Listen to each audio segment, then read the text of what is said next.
And we've decided to halt this collapse, to stop this drift. We made this choice, and that you have sat down and discussed. And I said to him, what we are doing is not just two of us, we're bringing all Nigerians into this big tent where everybody will be involved, because we want to end the primitive politics of ethnicity, religion, and all sorts of things. Like I've said, show me where in the north where there's uninterrupted electricity. Show me where people are not hungry. Show me where there's no poverty in the north. Show me where people are prospering and industries, unemployment is not in the north. Show it to me in the south. There's none. But politicians give excuse because it's from there. What we want now is to replace all that with competence and merit. And that is why I said to my younger brother, this is not a journey where you think anybody is boss. We will soon select a team too, because not just two of us. Chairman said two of us. Chairman is not two of us, we have government states. We're going to have a team of people who will join us to be able to succeed, to be able to build the Nigerian that we desire, to start bringing people to have faith in their country, to have hope, to be proud to call Nigeria their own. And that is what we want to do.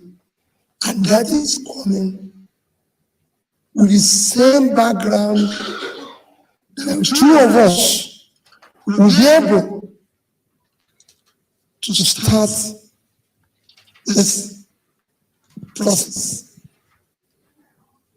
Now that we have completed this cycle of nominations, we will soon, in the next few days, more weeks, be able to come out with policies, a manifesto that will be anchored on the 17 SDG position. Because we must rescue this country.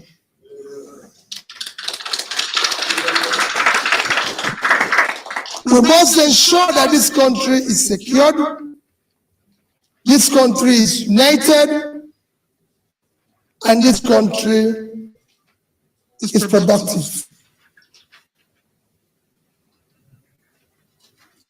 This is done in every country of the world, emerging country of the world. So it is not rocket science. It just requires our background. It requires, so my dear people, in the coming months, in the coming days, you'll be hearing from me, you'll be hearing from the Vice President. There's something I thought that they said. They said to me, in this country, is a place people say to me, no, maybe you're talking too much. I said, no.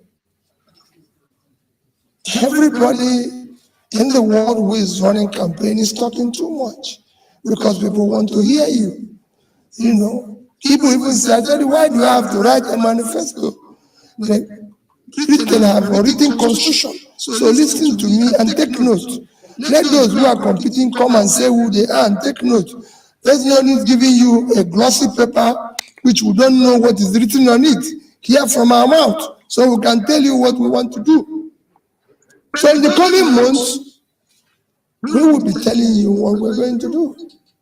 And we want you to take note and hold us responsible. I know everyone said, We must save here. We're young, we're energetic, we're prepared to unleash the ingenuity, the resourcefulness, and the energy of the young ones in this country. Because that's where our partner. We are committed to turning all those vast land in the north into the oil of the future. I was flying from Maiduguri yesterday into Abuja, and I turned round to somebody who was on my left, the Papa Nuncio in Nigeria, and I said, let me tell you, show you the problem of this country. Said how? Said, just watch. From Maiduguri to Abuja, we saw vast empty land, all cultivated. I said, there's nowhere in the world you can fly like this. It will be farmlands. That is our oil. And we must turn it into oil. Oil is a diminishing asset. We must unlock the new asset, which is the land.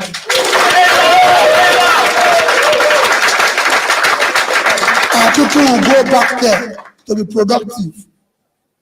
America, the richest state of America is funny, not us. It has twice the GDP of Texas, 3.3 trillion. Texas is 1.8. It's not oil, it's agriculture. It's production. Kano and Kaduna is the processing center. We will unlock what the ports can do in Port Harcourt. It's a transshipment port that can generate enough income. People in our bank that can do the shoe and the clothing that Vietnam is doing at any $something billion.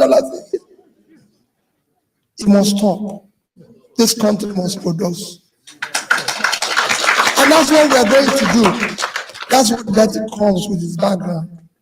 He can't have PhD in economics for nothing. It is his right. And I'm coming from that background. He's been a successful businessman. As a private sector, I want both of us to leave the confines of our success in private sector and do it in the public. That's what we're doing today. Finally, my dear people, I'm showing you the team. As I'm looking and I'm seeing members of the team around here, it's not just going to be two of us. It's not our election. It's not your election. It is Nigeria. The structures are you. Those who tell you about structure, tell them your children, your family, you are the structures. It is time they cannot do the stay out with those ones. We will take back our country and let them, and we will convert them into structures we have. Structures will be our structures. They will see us.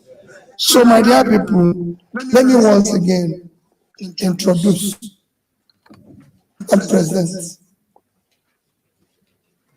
Senator Dr. Datti Baba-Ahmed. Thank you. Thank you. Thank you.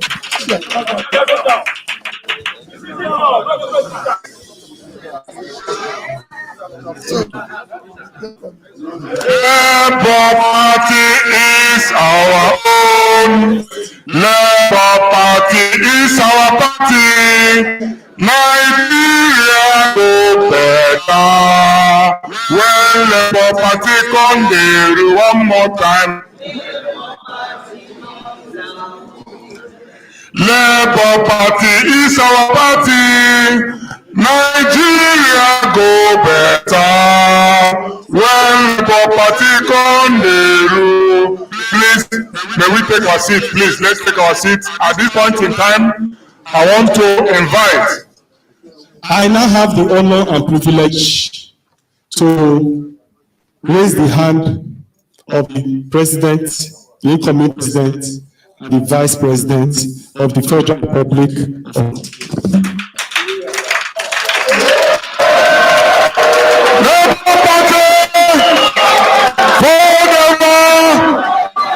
Solidarity forever. Solidarity forever. Solidarity forever. For the union let us strong. Solidarity forever.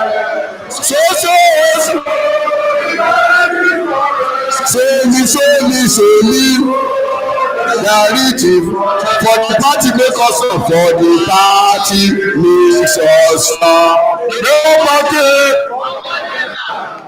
Please, let's have the incoming Vice President of Nigeria, Senator Dr. Yusuf Datti Baba-Ahmed, to make a remark to us. Thank you. In the name of Almighty Allah, the Beneficent, the Merciful, Chairman of Labour Party, sir, and your honorable and capable executives, by the grace of Almighty Allah, the next President, Federal Republic of Nigeria, His Excellency PeterObi, friends, associates, the media force, distinguished ladies and gentlemen, I wish to begin by uploading my endless praises to Almighty Allah, who gives power to who He wills, when He wills, and how He wills. I thank Almighty Allah for bringing us to where we are and what we are doing here and now.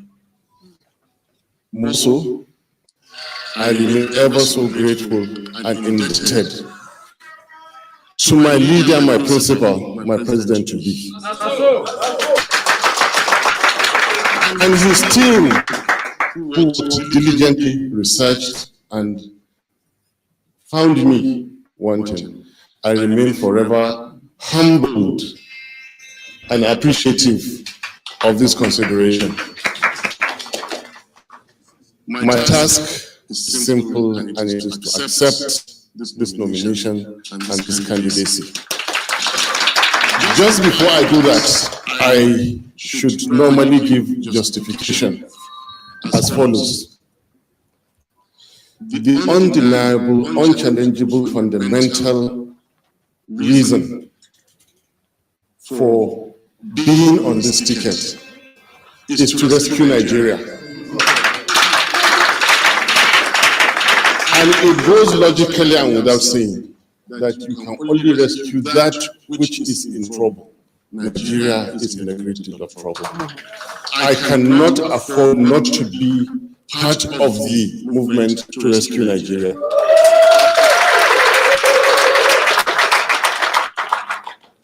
The second reason is that I believe in the greatness of Nigeria. I believe there will be peace and prosperity. I believe Nigerian people will unite. In fact, let me deviate a bit. Having come from an educational background, I belong to the system in which you walk into a classroom, after 1 hour you come out a changed person. Ever since I met His Excellency PeterObi, I've been changing every time we sit. There is a message I'm going to carry, and I'll continue to disseminate that. And you only get this message from somebody who is knowledgeable, somebody who researches. When I hear a new thing, I know it. When I hear a valuable thing, I know it. And I cannot let it pass. The fertile land in the north is the crude oil of Nigeria. I mean, how much more nationalists can you be? How much more detribalized can you be to say this? I see a brighter future for Nigeria from such comments. Then I want to justify from the angle of the individuals. He who was motivated by success in the private sector and fought and became a governor for 8 years and since after those 8 years has maintained integrity and honor to this date, is one that will not fail in campaign promises. PeterObi.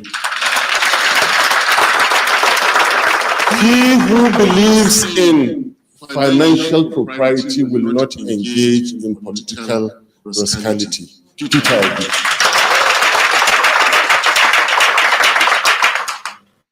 He who believes in credibility and integrity in the matter of who to associate with will not mismanage personal, human, and community relations. PeterObi.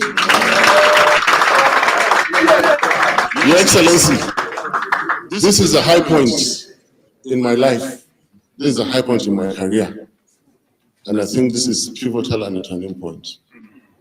Having said this, with all trust to Almighty Allah, with my belief that I am doing this for the sake of Nigeria, with all humility, I accept your generous nomination to serve as Vice Presidential candidate in Labour Party for the 2023 elections. Thank you. Thank you.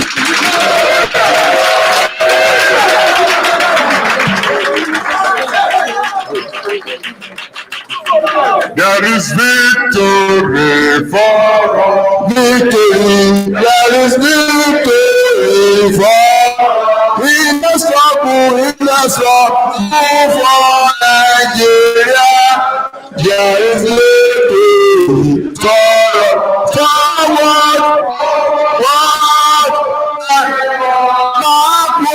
backward.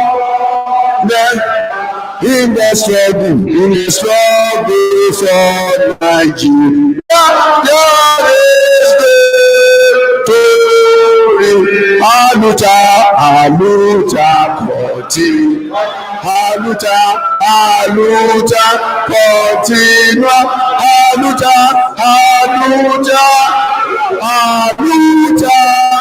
Haluta, continue. Victoria,